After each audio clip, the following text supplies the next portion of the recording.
Ассаламу алейкум туғандар, қандайсыздар? Назарыңыздарда қайрадан эле базар жоқ каналы.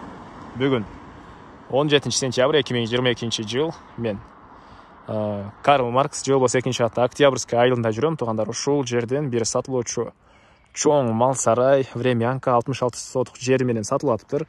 Ошол жөнүндө сиздерге маалымат берейин дегем туғандар. Биринчи эле болуп сиздерге келүү жолун түшүндүрөйүн. Сиздер бул жака келүү үчүн Бишкек шаарынан Фуча көчөсү менен түз келип, Дача суудан өткөндөн кийин жаңы жер деген арканы көрүп аласыздар. Ошол жерден сол тарапка кайрылып, оң тарапка кайрылып келсеңиздер деле болот. Кааласаңыздар бул жактан Ленинский жак менен деле келсеңиздер болот. Бул жагы менен тугандар. Анан келип элесиздер. Мына ушундай Фрунзе көчөсүнө келип атасыздар тугандар. Ушул Фрунзе көчөсү менен түз батышты карай бара берсеңиздер 800 метр аралыкта сатылуучу объектибиз жайгашкан. Мына ушул мен турган жерден айылдын центральный көчөсүнөн объективизге чейин сатылуучу 800-900 метр аралык бар тугандар. Анан айылдын өзүндө мектеп, суу, свет, садик бар экен. Ушундай. Анда эмесе мен сатылуучу объекти карай жол алдым. Сиздер лайктан басып өз оюңуздарды комментарийге жазып туруңуздар. Мынакей тугандар, келүү жолун түшүндүргөнчө бүгүнкү чыгыштагы сатылуучу объектке жетип келип калдык тугандар. Бул мынакей көчө тарабы. Бул жакта кире бериште эле бул объекттин ээси жашаган времянка бар экен. Чыгыш чек арасы бул жактан башталат. Жалпысынан жердин аянты 66 соток тугандар. Батыш чек арасы ал жактагы кошунанын пескоблок менен болгон заборуна чейин болуп калат.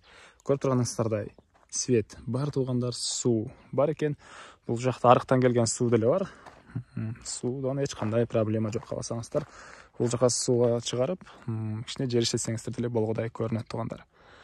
Эми андан ары калган маалыматтарды берейин. Ички тарабына кирип, ал жакта төрүндө узун туурасы 40-ка 12 болгон чоң мал сарай тугандар. Ал жагында малчынын дагы өзүнүн времянкасы бар экен. Кыскасы, мал бакканга өтө эле ыңгайлуу жерде жайгашкан жана ошондой эле чоң мал сарайыбыз деле бар тугандар. Документтер боюнча айтсак, кызыл китеп бар экен.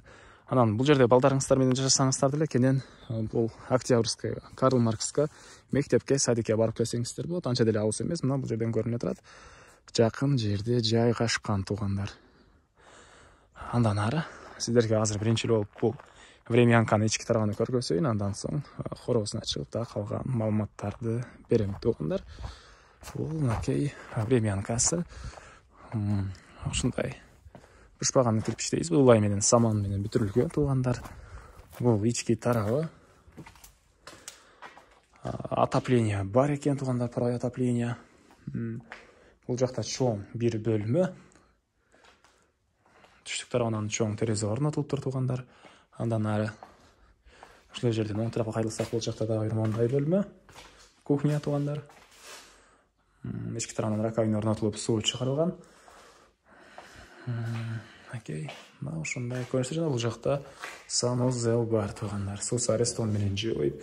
Отоплениянын котел деле ушул жакта орнотулган. Окей. Мына ушундай көрүнүштөр жана сиздер бул жактан деле өзүнчө эшиктен кирип чыксаңыздар болот экен. Андан ары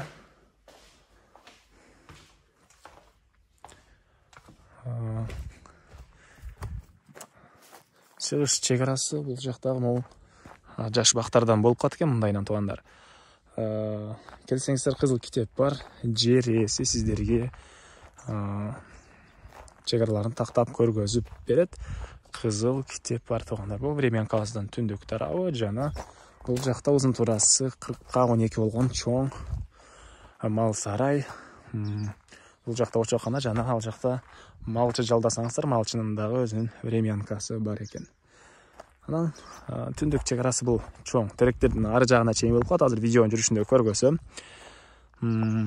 Карл Маркс Октябрьская айылы өтө эле ушул мал бакканга ыңгайлуу жерде жайгаштыр тугандар. Мен азыр жол жээгинде карап келдим. Буякта семиз койлор, малдар жүрүптүр жана буякта жаз айларында деле жайыттар, кыш айларында могу көрүп турган поляныстардын баары сиздер үчүн жайыт болот экен тугандар. Малдар үчүн, сиздердин малдарыңыздар үчүн жайыт болот экен тугандар. Кечиресиздер, бир аз адашып кеттим. Окей. Анан өзү бул объекттин ээси бул жактарына деле чоң мал сарайларды куруп, негиз боюнча иштетейин деген ой болгон экен. Азыркы учурда кээ бир себептерден улам сатып аткан учуру туугандар, негизи тоок багасыздарбы, мал багасыздарбы, кой, өрдөк багасыздарбы, мынакей кенен полиялар бул жактарда кенен жайыттар бар экен. Кенен кармасаңыздар өтө эле шарты ыңгайлуу туугандар. Андан ары Мал сарайдын ички тарабын көргөзсөйүн, көп сүйлөбөй, көпчүлүгүңүздөр күтүп атсаңыздар керек. Эмне эле сүйлөп атат, мал сарайдын ички тарабын көргөзбөйбү деп. Азыр мал сарайдын ички тарабын көргөзөйүн.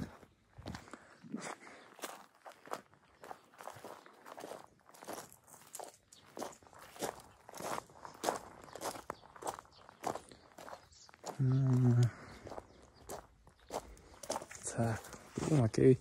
Узун турасы 40ка 12 болгон мал сарайыбыз. 50 мал батат экен, чоң мал туугандар, уй же бука. Стеналары пескоблок, потолоктор көрүп турганыңыздардай материал менен жабылган. Окей, акырлары, суулар бияктан чыгат экен туугандар, көрүп турасыздар. Окей, мына ушундай көрүнүштөр. Жана сиздер бул жактан дагы чыгып кирсеңиздер болот. Бул жактан мал карганадан чөп таштаганга жай, суу кыскасы караганга жай, жана бул жагында малдар турат. Малдардын ылдый тарабына жагыштан болгон пол кылынган туугандар. Окей.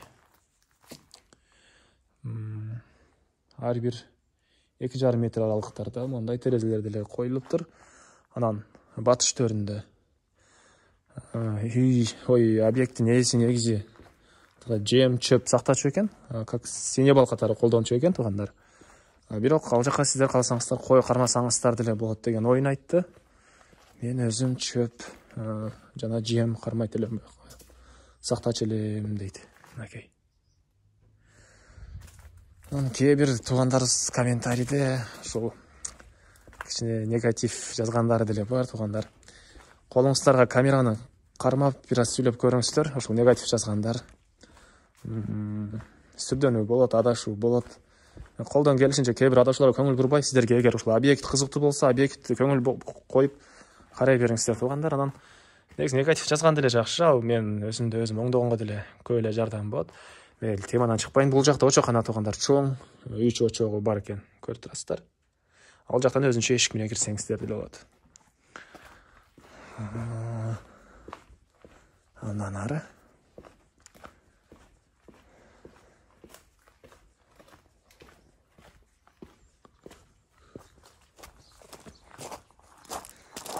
бул батыш чек арасы туугандар.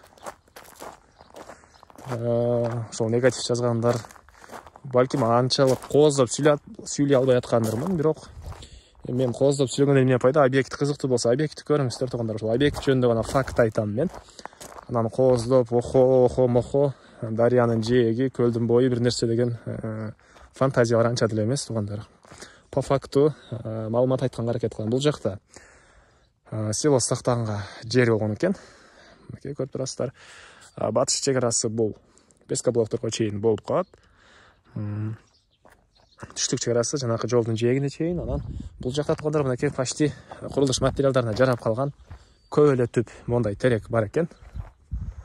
Азыр аларды көргөзө кетейин. Жана бул мал сарайыбыздын батыш тарабы. Бул жакта бир чакан склад сыяктуу бир помещение. Анан бул малчы жалдасаңыздар, малчы үчүн өзүнчө времянка. Анан бул мал сарайыбыздын арт тарабында бир аз огород бар экен туугандар, калсаңыздар бир жер жемиш бакчы болсо ал жака деле терек кылып койсоңуздар болгудай. Жана бул жерде буга чейин объекттин ээси ат кармаган жер болгон экен. Бир аз азыркы учурда мондай бузулуп турган учуру. Бул жерге ат кармаган экен. Анан бул теректердин жанынан могу арыктан чек ара ушул жерден болот туугандар. Бул жагы поле, мынакей көрүп турасыздар. Каласаңыздар мал кылып бияктан поляларды арендага алып же поле сатып алып деле иштетсеңиздер болгудай көрүнөт туугандар. Полялар өтө көп. Анан бул жактарда мал жайганы жайыттар деле бар экен. Ушул полялар же анан өзүнүн жер жемишин жыйнап кеткенде бул жака деле кенен кое берсеңиздер болот экен. Бул жактар деле чоң жайыт болот дейт. Кышында деле биз малдарды ушул жайыттарга айдап багабыз деген ойун айтты. Объекттин ээси туугандар. Эмне айтылбаган маалымат калды туугандар. Ошол бала чака менен жашасаңыздар, Карл Маркска мектепке деле кенен барып келет. Садиктере деле Карл Маркста бар туугандар. Мына ушундай. Светтери бар, суусу бар туугандар. Арыктан аккан суу деле бар. Калсаңыздар бул жака арыктан чыгара алсаңыздар деле болгодай көрүнөт. Бираз огород кылып. Бул кошуна деле ушул мал менен алектенет экен, чөптү жыйнап коюп туруп, бул жакта мал сарайлары. Мына ушундай туугандар. Сүйлөсө сөз көп, баасы айтайын туугандар, баасын $60,000 деп атышат. Сүйлөшүү болот. Ээсинин номерин мен экранга калтырам.